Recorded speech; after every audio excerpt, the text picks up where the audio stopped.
I cannot believe this room is full at 10 in the fucking morning. Yes, we like guns. I like guns too. That has to do with this talk. How many people carry a gun on a regular basis? Law enforcement, Fed. No, you're probably just fucking, citizens in a free country.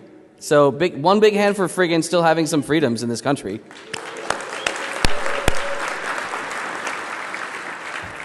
So really fast, Dallas went through it, and, you guys, a lot of you bump into me, and I love seeing you every single year. Who am I? I drink stuff, I sing really loud, I go to a lot of cons. If you've seen me at others, please, just come over and say, hey, you didn't do that talk that time. Do this talk over here. That was fun. Come to our place. I'll probably show up. Who's going to DerbyCon this, coming up? Yes. All the new ones that keep coming out support the smaller cons. We get together for DEFCON every year. Big ones, small ones, everything in between. They're all wonderful, and you should all go. I also like guns. I like really big guns. Let's be honest, I like all guns. I'm not a discriminatory person with guns. I like guns and I like locks. So I said, sometimes those of us who have guns in our daily lives, it involves locks. We have to lock up our guns. And we've talked a lot in the past about, really nice locks. And what is a good lock? I have alloy locks on this and that and the other, and I have this Sargent & Greenleaf safe.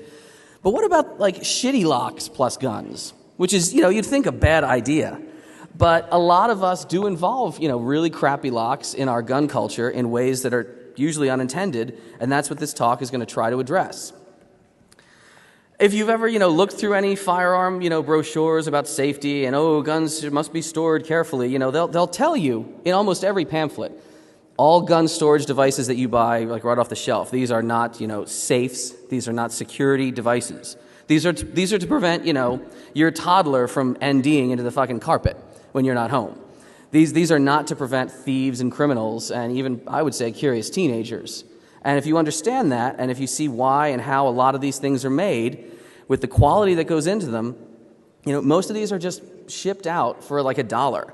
And how many people get a lock free when you buy a gun in your state, right? Do you think that's going to be a good lock? No, it's just trying to comply with some policy that a politician made. So of course it's going to be a cheap piece of shit. These little cable locks, I don't even know how many of them. I threw the keys away long ago. We still use them, when we're driving through Jersey and stuff. We just kind of pick it open, put it around the gun, and pick it when we get home, just whatever. Yeah, come on, honey, I love you, but your people don't make some of the best stuff. Yeah, these things, you can really blow through all these locks pretty efficiently and pretty quickly. Here we have a couple just, basic off-the-shelf samples. And, here's a little knockoff, whatever, cable lock. Let's see. All right, go ahead and put the wrench in. We're going to have these in the village if you want to play with these, or in the Q&A room.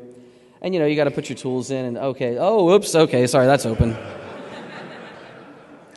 Yeah, maybe a toddler with no motor control couldn't do that, but I'm pretty sure a 5-year-old could. I love my Mossberg shotguns. They ship with a genuine Mossberg lock. The Swedes do not put as much engineering into their locks as they do into their shotguns.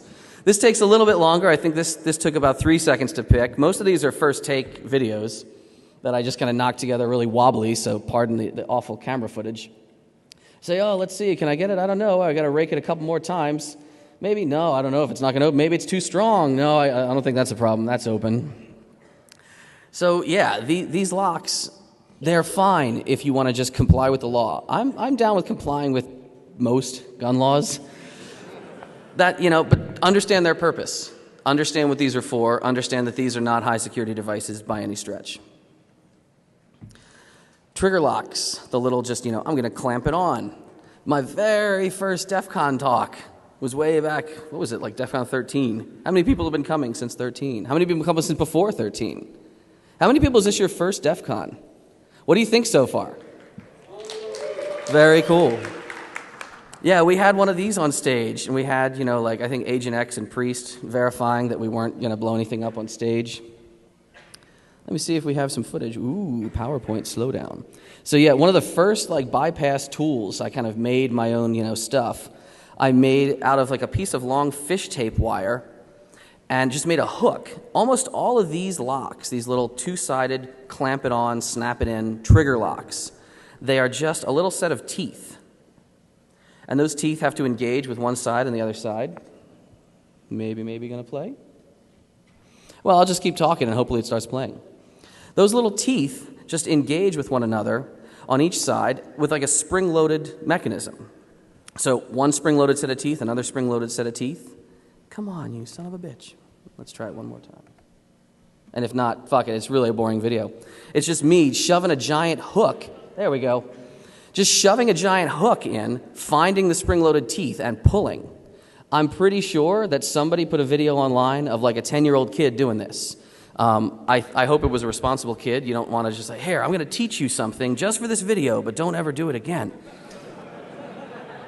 So yeah, one half of the lock, other half of the lock, and it just kind of snaps in, finds its little sweet spot, center it down a little more, try to get it to snap in. If you've ever used one of these, I mean, they're really sloppy. They don't really hold very well. You could still just pull on them half the time and discharge around. But here's my special tool made for, 7 cents and a broken piece of fish tape. Oh, where's the springs? There's the springs. Blanc. Yeah. Again, fine product if you want to just comply with some, Massachusetts politician. Not a great thing if, you're doing prisoner transport and you're going to put this pistol next to the lock. Oh, he can't get my guns. Nobody's dumb enough to do that, right? Okay. I don't know. There could be like TSA in the audience. Those are pretty dumb law enforcement folk. We're not talking, though, about little trigger guards for them. We're not talking about, in this talk, little things that kind of just bolt onto the gun. We're talking about enclosures that you put your gun in. Cabinets, lock boxes, etc.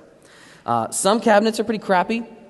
If you look really closely, I mean, how many people have been in the Lockpick Village or any of our lockpick trainings? What kind of lock is this? Wafer lock.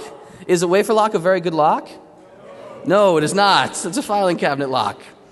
So yeah, some things, they're just awful. Some things are nice. This is a proper gun safe. This is, a big wheel, dial it in. Some of them use electronic keypads, but either or, however fancy you get them, you can look and see if you have a nice lock. Anybody tell me what this little S&G logo, who is that? Sergeant and Greenleaf. Whether you have a big dial lock, oftentimes you're going to see that name, the S&G logo around. That's a nice safe. That is also not really the topic of this talk. We're not talking about good big gun safes. I'm talking about the ones that you just spot in, sporting goods stores. Things that you're like, oh, I've got a daily carry. I come home at the end of the day, take my gun off, go over to the bookshelf, boop, boop, boop, open something up, drop it in. Those kind of lock boxes are what we are going to focus on right now. And they are a whole lot of fun. This is not one of those, by the way. This is a Sentry safe. This is a fire safe. Does anybody have any idea whether or not this is a very robust mechanism? No, it is not. Yes, somebody said screwdriver, someone else said jiggler. I have seen people use these to lock up their daily carry gun at the end of the day. I don't know why. I wouldn't recommend it. A lot of these products that I saw in this one aisle, because I was just walking through Cabela's one day, they were so, I bought a bunch of stuff, and we're going to play with a bunch of stuff. Some of these were so bad, I just didn't, take them. I was like, all right, I can make some fucking footage of that right here. The Secure It. Oh, okay. Let's see what kind of lock is this? Wafer lock. Yeah, that was open pretty easily right there. I'm like, no, I don't need any help. I don't think I'm going to buy this one. Thank you. But let's talk about some really nicer. Let's talk about some mid-range. You're not going to just buy it in a crappy Kmart kind of safes. I really want to give a big hand to the guy who runs Center of Mass. He actually saw a lecture of mine, and he said, oh, man, I saw that tubular lock thing, and it really freaked me out because some of my products use that. Can you evaluate some? And I was like, well, I guess I could. Do you want to talk to the manufacturer? He's like, yeah. So I talked to the manufacturer. They're not interested at all in having these evaluated. So you can't have them for free, from them, but I'll send them to you at cost. So he was a really awesome guy. I don't like to, shill for anybody, but, Center of Mass gave me these for pretty damn cheap. So I love those guys for that. This is one that he gave me. He gave me the Micro Vault. We're going to look at 3 of their most popular products. Micro Vault, it's a nice little device. It's got little, keypads with the fingers. You punch in a code. The idea you can feel where your fingers are, like if it's under a desk, if you're doing the bail bondsman thing, where you're like, I got the gun, man, you didn't see it. Says right in the manual, ooh, guns are bad, guns are dangerous, they can kill people, and this is not a security device. That's pretty true. Because why? In addition to the bio, fingerprinty thing, it's not a fingerprint reader, it's just a finger pad, it also has a lock. Almost all these safes have lock override, mechanical locks. What kind of lock is that? Tubular lock. Is tubular lock really great lock? Not exactly, no. Maybe it's better than a wafer lock, but it's not much better. So here we are, we're saying, all right, here's our tubular lock. Let's see what we can do with this.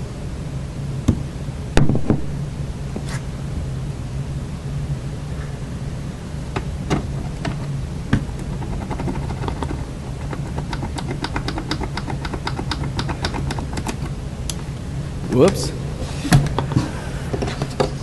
Okay, that took a little longer than the, Mossberg cable, I guess. Yeah, so always clear and make safe. If anyone wants to try this, we're going to let you try some of this. And in the next frame, I do rack out the round of the other H&K, so I'm not being irresponsible. But yeah, tubular pick. Has anyone tried tubular picking? Does anyone want to try tubular picking? All right, I see some hands in the front. We're going to manage this the best we can. Tubular picking is really neat. We have tubular picks that you can play with or pick up from us in the village and in the vendor area with tool. If you've never tried it, it is that simple. And some of our folk are going to help you out. Sort of orderly. Just try to come up here. If you want to kneel down in the front, you can try a tubular pick on the micro vault right here. If you want to give it a whirl, it's really simple. We'll show you how to use the tool. Or don't crowd all around. We'll come play in the village later. We've got a lot of these. If you do, hopefully this doesn't fuck the crowd up, if you do come and try to open any of our locks, there are rewards inside of all these gun safes this morning. So I would encourage you to, be a little bit bold. What's up, Marfat? Hey, man. So yeah, just orderly on the side over there, and we'll see who gets some free drinks or free snacks. There are other things inside of this, case. Once I opened it up, I started to poke around and see what else was going on. I wanted to see beyond that mechanism. I said, there is a ribbon cable. I wonder if I can try to tap into that and do funny things. No, it's just, it's 4 wires and a ground. It's the 4 buttons.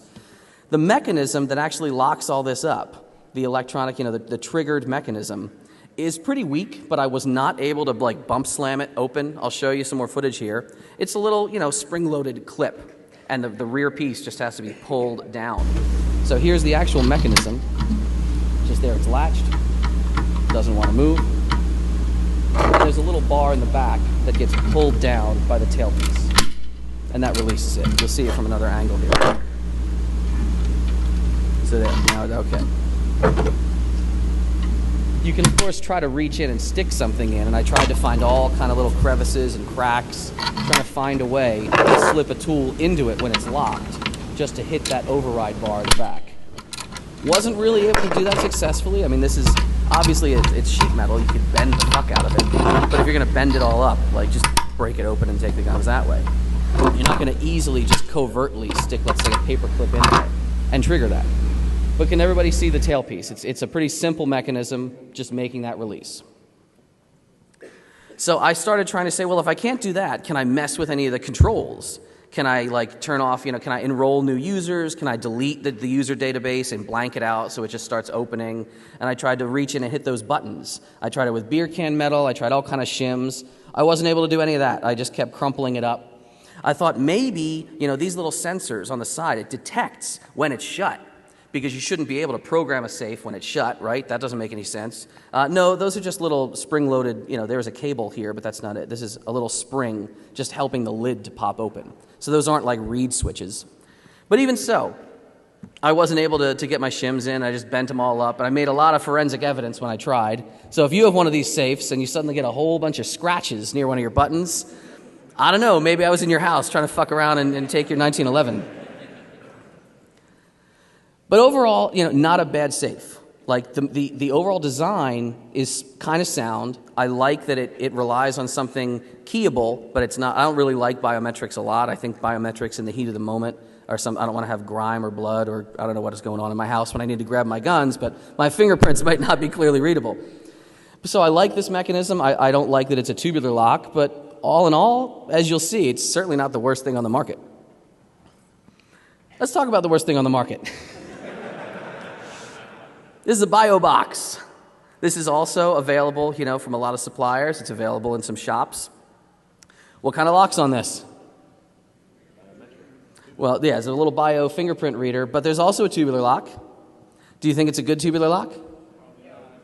No? Maybe. Some people say yes, some people say no. Well, they do promise quick and easy access with the touch of one finger. That's about the only pressure you really need on the tubular lock pick when you try this. Have we gotten any open over there, by the way? Anybody? Yeah, has this been opened? You got to say open, but apparently half the people have opened this right now. Have they been taking booze or granola bars? Booze, yeah. Can we get the people who got registered to come up? Yeah. The people who enrolled your fingerprint earlier successfully, can we have you back up on Fabulous's side of the stage? Because she is going to start doing some cool things with dental alginate. And it looks all sexy vinyl clubbish, but we're really just going to copy your digits. Not the call you digits, but like the I'm going to be you at a crime scene digit. But more about the BioBox. Nice little case, I guess, bent sheet metal. Their design is crappier in a number of ways, though, that we're going to explore, not the least of which is the fact that they glue their instruction pad to the foam. So the moment you buy it and you say, all right, I don't need this friggin' piece of crap label inside the lock, you rip it up, it just tears the foam all apart.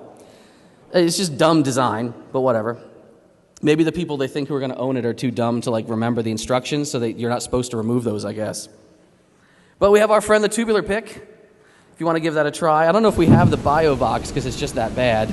As you'll see, I went to set up the video. I said, all right, I'm going to try to see if I can open this. Let me get the pick in, and it should just kind of, I guess if I, whoops, fuck.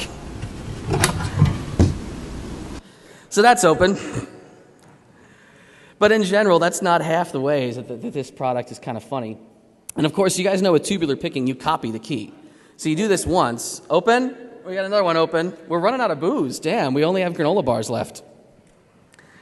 So yeah, in addition to that, anybody know Converge, Alex Rogan, Medic, some of the goons around DEFCON? Big hand, by the way, for all the goons that have been fucking, they stay drunk so you don't have to and be safe.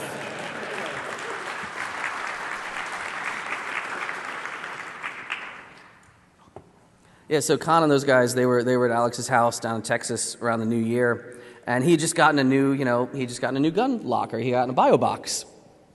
And they're like, oh man, open. Nice. We are now, that's Jägermeister. Wow, you are starting early, sir. So, they're like, all right, I wonder if we can play with this. Man, I wonder what we could do. So they just started taking, bent pieces of metal. They just started taking, paper clips, lock picks, etc. Because you see the button to it. Did you just see where I use the enroll button? It's right under the lip. Now, there are a lot of holes in the side of this case. I don't know why they're there. All right, my finger has been enrolled. There are holes right along the edges that you could, let's say, stick a lockpick into. Let's see what happens if you do that. So got to feel around for the right place. Open! All right. I can enroll a new finger with it shut. Fuck you, boom. All right, so that works. And then the same question that the guys had in Texas. They were like, man, if I can enroll myself, I wonder if I can delete myself. I said, all right, let's try this one with a paper clip because maybe you don't have lockpicks. Maybe you haven't gone to the village. All right, take our super elite hacksaw, open the CD-ROM drawer tool. All right, where is it? Open again down there. Jesus, you're flying through shit. All right, gotta hunt a little more. All right, red light. Red light means everything is empty. So now if you just press the button, oops, open. That works. So yeah, defeated by, a paper clip? Come on. That's, you really don't get a lot of love from the BioBox from me. That's my rating system. It's my multiple star rating system is maybe even a little generous on this one, but they made it out of metal. I mean, I guess it could have been wood. So there's that. The last one we're going to talk about, and the last one we're going to play with a lot here, however, is the LockSafe product. It feels the most robust. If you crack a guy on the head with it, he's going to know it. The other ones, he'll just be like, fuck, asshole. Yeah, this is made of like thick steel. It's like 1/4-inch plate steel. It has a really nice, mechanism in it. It uses a cross lock as the override lock, which, if you flip up the little panel, you'll see not only is the cross key there, but the battery hookup is there. It's a nice design. In case the battery dies, you can switch the battery with it locked. In general, though, I said, all right, they make cross picks, so maybe we can attack this. So I, grabbed my Deal Extreme cross pick, put it in there. There's no footage of this happening because I just stopped rolling the camera. I was completely soundly defeated by the lock safe. I was not able to open that at all. If you would like to try, we're going to let you. We have a couple up here. We have some cross picks. We have some more booze and candy bars and stuff. There are, I was surprised because usually cross locks are kind of weak. Usually if they're, in a safe, like let's say a hotel safe, they're not the best device. Usually you could pick this, like this one was picked open.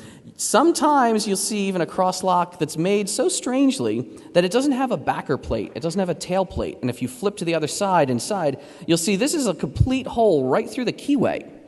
Now, we're not going to get into a whole talk about electronic locks, but anytime you have a nice channel where you can stick something straight through to the inside of the safe and start pushing and pulling on wires and all kind of stuff, that's its own talk somewhere else about electronic safe spiking. But yeah, definitely don't do that here.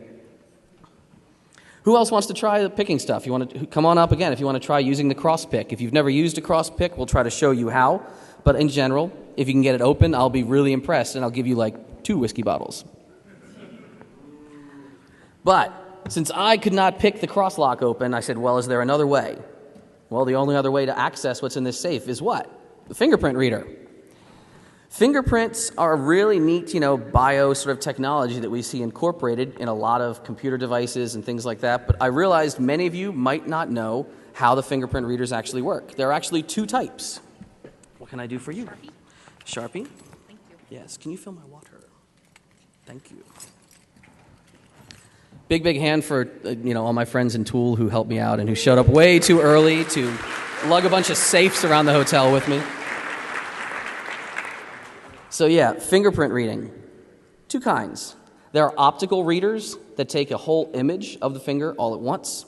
And there are also, have anybody logged in with these before on a machine, maybe? All right, a couple of you have had those. There are also capacitance-based readers. They're a little more fun just in how they work. And as you're dragging your finger across them, the ridges and valleys of your finger change the actual magnetic, electrocapacitance, and it's a neat little thing. In general, they both function by mapping what are called points of minutia. They do pattern matching. So if anybody know what points of minutia are? No? Fed. You testify in court. Yes. So points of comparison, points of minutia, they are just places on your finger. And, the law enforcement community has been using this for a while, where unique identifiers can be found. So where arches come up, where 2 things bifurcate or come together, where there's a loop that's closed and a dot in the middle. There's all kind of different ways that different fingerprint analyzers will note these in their records. But in general, thank you. In general, all human fingers have plenty of them. And you can get really fancy with identifying all these little points of comparison. When someone says, on a TV show, oh, we found an 8-point match, that's what this means. It means, well, there was a ridge up here, and there was a dot here, and there was a whorl here. And if you got enough of those, different people, different fingerprint, forensics techs will be confident in saying this is this person. That's how all these devices work, too. These devices do not store an image of your finger anywhere in them. They don't have the ability to I use this fingerprint reader, and now my boss can frame me for murder. No. These devices just store little bits of data about the different points of comparison. They store a matrix of points like this. So when you come by later, touch your finger or swipe your finger, the computer says, well, I just generated a new matrix. Does it match? It's really like a hashing function in a way. Your password is not stored on the server. Your hash is. It's the exact same thing. There's a lot of, myths about this in fiction, about how these work. There's a lot of bad tech in fiction. One of the biggest things in, fictional shows that you sometimes get is the twin problem, right? That's not a twin problem. That's awesome, but no, there is the twin problem. It was actually his brother, and, that's why. Does anybody know why that's bullshit? Twins have different fingerprints. Do you know at what point in your life your fingerprints develop? Anybody? They develop prenatally in the womb, and they are pattern generated just by random eddies and currents in the amniotic fluid as your skin cells are generating. They form then, they are locked into you at that point, so if you cut them off, they should try to regrow mostly the way you had them. But even, you could have septuplets or that friggin' Optimom who pupped out all those friggin' crotch fruits. They'll all be different. They'll all be different, so the twin thing, that's all bullshit. I tried a lot of things to fuck with the fingerprint reader. I have a lot of, people's fingerprints on file that we worked, we did, all right, let's make some firearms ID card. We pulled out all of our old firearm paperwork at the office. We started trying to print copies of our fingerprints, because this is just an optical reader. So we said, all right, maybe we can just fake it out. Let's, here's the left and right, and mirrored and not mirrored. We tried all kinds of ways. Nothing. This safe was having none of it. Yeah, we were not able to get it to read. We were not able, even half the time, to get it to recognize that these were, anything on the reader. So some of these devices you'll sometimes see advertised with life-sensing technology. This has something. So, we said, all right, can we get it to work? It was working with my hand, was not working with anybody's copied fingerprint. I said, all right, we do a lot of weird key copying stuff. If anyone's been in any of our black hat trainings where we do quick keying and such, we have this binary mold compound where you squish it together and you put it in a thing and you can, sandwich a key in it. If you get someone's key for 5 minutes, you can copy. It's a whole, come to our training at Black Hat. It's fucking blast. This year we added safe cracking and shit. Convince your boss, man, you need that skill. But yeah, I said, all right, well, when you're working on this stuff, you can easily make a ridge impression of keys. Maybe you could, do it with a finger. I'd hope so. It looked like, oh, yeah, hey, look, we made Tom's finger. Trying to make copies and using that to make gel impressions, it was not strong enough. I didn't think we were going to be able to make this work. But then I remembered, my dad is a dentist, and I have access to all kind of weird stuff in his closet. So we just started getting every product that we could and trying to press our finger into it, pour other stuff into it. And in the end, we found all these different things, none of which fully worked. I said, all right, let's get this, polyvinyl siloxane, I think is what you're seeing now. Finger works. I said, this one feels the most fleshy. It's the most springy, spongy. If anything's going to work, maybe this will be it. And nothing. Yes, applaud for the fail. Yeah, we didn't want to read again. We were like, fuck, man. I really wanted to have something to show for it. This is the biggest, safe. I wanted to bring it out to DEFCON and have people fuck around with it. Nope, wasn't going to read. And we were just about to give up when we said, all right, let's look at everything we've made. All of because, this thing that we had made has another negative of all of our fingerprints in it. So every time you keep stacking up, we said, well, we keep having more and more negative molds, technically. Put them all on the table and just get this stuff we found in a hobby shop. It's like this, I don't think it's actually to make rubber stuff. It's supposed to be just a molding compound that's very spongy. I have this little Pokemon widget thing, and I'll put it in here, and I pour the rubber around it. You can, spring it out and then use that to make additional knockoffs or whatever the heck you're doing with, make Jenna Jameson sex vibrator dolls and things. It's the most lifelike, fleshy stuff. I'm pretty sure it's what they use in the Vegas porn industry. Yes, we've conducted extensive research. So it's a binary compound. We said, all right, just pour it in a cup. A little bit of this, a little bit of the other. Mix it up really, really well, which I think we're going to start doing over there. If you guys try this, mix the shit out of this stuff. It will set a lot faster if you do. We'll tell you later. Come to the Q&A. She'll let you play with all the products and see what they are. But I said, all right, here's this other side of it. Very, very carefully measuring it. I'm being very scientific in my lab. And my fireplace here. And I said, all right, we've got all of these little divots with all of our fingerprints in them. Let's just go right down the frickin' line and see what we can produce. Don't drink that. It's bad. Somebody came by, it was in the office, like, oh man, you doing shots again? We're like, no. No, that is not whiskey, sir. Sorry? Are you saying, did the molds, did they flip? No, we would make one mold, and then we would cast on top of that. So we would have the correct, but we tried actually reversing it a couple of times, even with the just the copied versions. But here we are, we're just, just bloop, bloop, bloop. And it's not nearly as nice or cool as the dental products and the alginates and the silicones, but it does set, it's a mess, it's kind of goopy. I hope we're not fucking up the stage too much. But it does kind of, it sets eventually. It just takes a little while. And maybe some of this, we might have to do it in the Q&A room if we want to let it really, really harden up, because if it doesn't, if it just gets all over your face, it's like, rolling around and having sex in pine trees. It does not come off you if it's not set. But we let this stuff set, and we said, all right, maybe we can get this thing to work. Let's see what'll happen. So, all right, here's test number 1. Put it on the pad. Is it going to read? And yay!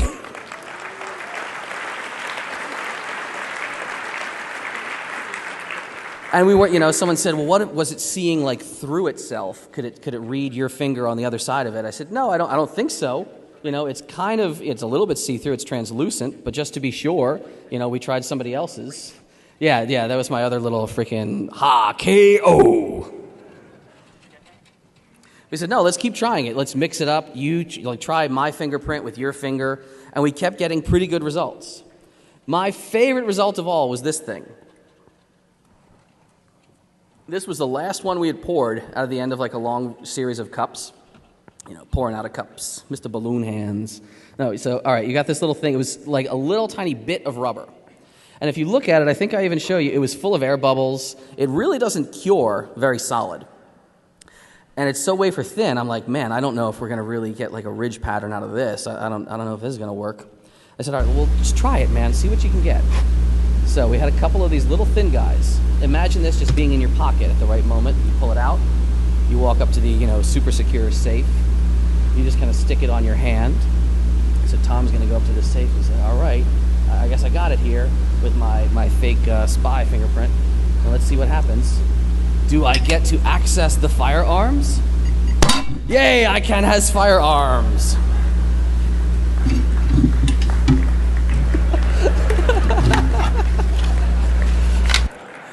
I love that so much because that's pretty much the only time in my life I think I'm ever going to feel like a spy, like James Bond, like, one of the freaking Q-Lab gadgets.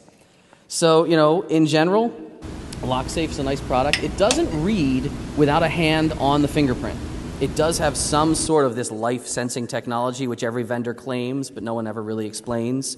So I think it definitely needs more study. We need to know what's going on inside there that causes that. Maybe we can fake it out even more with like the licked gummy bear technique. But in general, I like it. In general, it got kind of the highest rating out of me. If we couldn't fake it out at all, like they have a new version, we had trouble enrolling new users in it. They have 2 different types of optical readers. Maybe the new version, if we keep playing with it in the Lockpick Village, if we can't fake it out at all, I might like bump this up a little more. But do I think it's a decent product? Kind of, I really like it. In general, if anyone's heard me talk before about guns, I don't think any of these are a substitute at all for the most decent product, which is just, having a nice, comprehensive, secure home and having kids who aren't fucking Nimrods watching MTV all day. Like, teach your goddamn kids, take them to the range, and you'll be safe without any of this.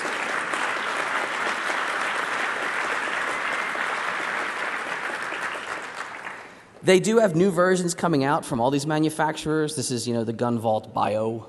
It's just a compendium of more things. So we've got the pads, and we have a little swipey, and there's all kind of stuff always coming out. You guys know this. Security goes up one level, goes up another, goes up another. A lot of them are still relying on that, tubular lock. I don't know why Chicago Lock Company made this product how many decades ago, and people still think it's sexy and different. If you want to replace your tubular lock, you actually can. I really like the Micro Vault because if you look inside, it's just, the cam on the back is really simplistic. Take this whole thing out. I was actually able to disassemble it, pop the cam off, and just pick up an Abloy lock. Is Abloy a pretty good lock manufacturer? Yes. Come go. The security snobs guys are here. They're in the vendor area. They're friends of ours, full disclosure, Mitch and Han and those guys, but they'll let you play with some Abloy shit. That's proper security. And I love that, I found this old Obloy in a drawer, and I was like, well, the tailpiece is kind of the same and a little bit of effort with a Dremel, and I can just kind of fit one thing on. And the hardest part was getting the backspacing right. It set a little too deep. I tried putting, is that going to fit? I put a nut on this side of it, then it pushed it too far. In the end, a couple turns of wire, and I got a perfect backspacing. This can still trip the rear release bar. Everything anchors back in. And with, a few minutes of screwdriver time, you can actually turn one of these safes into kind of something nice. I mean, this is something that I would probably rely on. This is something that maybe a bunch of us have all bolted into our trucks now under the seat. You're going to comply with the law. Someone could crowbar it open, yes. But somebody who just kind of rolls up and says, can you drive license and registration? Oh, is there anything in this vehicle? A cop's not going to pick it open if they want to do an illicit search improperly. A criminal is probably not going to be able to pick it open. So if somebody takes your gun, you're going to know that happened. That's, take it or leave it. But I think you can really mod a lot of this stuff up. Hack shit together yourself. Try it out. And you can usually make products that are better than anything you can buy in a store or online. And it's cool because you did it yourself. So I really encourage you guys to try this. I encourage you guys to play with this. Most of all, and I always get a little soapboxy, I encourage you guys to, fucking play with your kids. I love seeing kids shooting. I love seeing kids tinkering with locks. How many people saw one of our RSOs at the DEFCON shoot, his, 9-year-old daughter?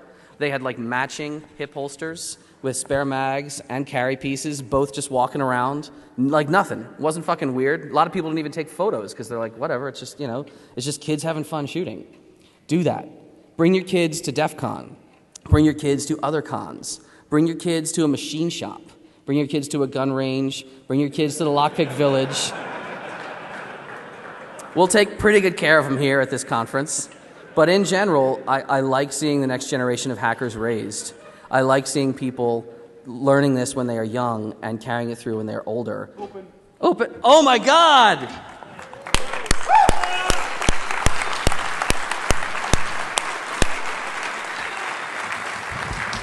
Fucking A. That was fucking perfect, man. That couldn't have worked out better. I'm buying you a big bottle or something.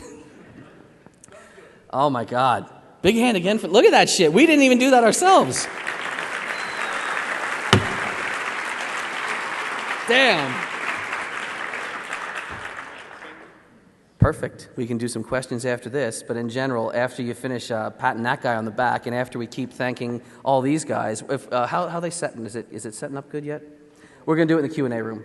Come find us later and keep control of your little, fingerprint things. If you're a fingerprint person, follow us. We're going to try that later, see if the fingerprint's actually red. But in general, don't be afraid, of course, of firearms. Don't be afraid of shitty products, because if you test them yourself, you can often discover how they fail. You can discover how to make them better. But most of all, just, keep bringing the young ones around. I like seeing it. I don't know if they needed their own special room. I think they should just be walking everywhere. They should be seeing, the freaking CTF, and they should be seeing strippers, and they should be seeing everything else that happens at DEF CON. But in general, keep playing, keep learning. Come by the Lockpick Village, and thank you very, very much.